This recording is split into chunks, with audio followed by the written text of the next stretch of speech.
Nag-request po yung mga taga ibang bansa na pag nag-video daw ako, i-translate ko daw sa English para daw makaintindi daw sila.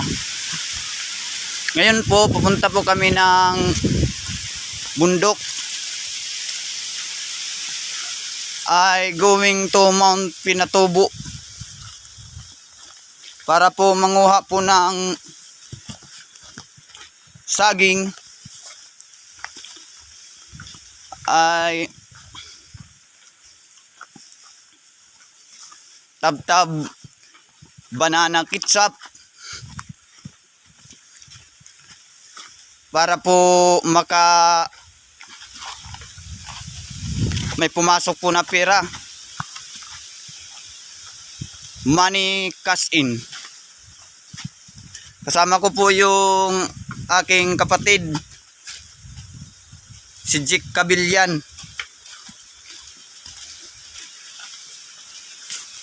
My support coming here, my brother studies.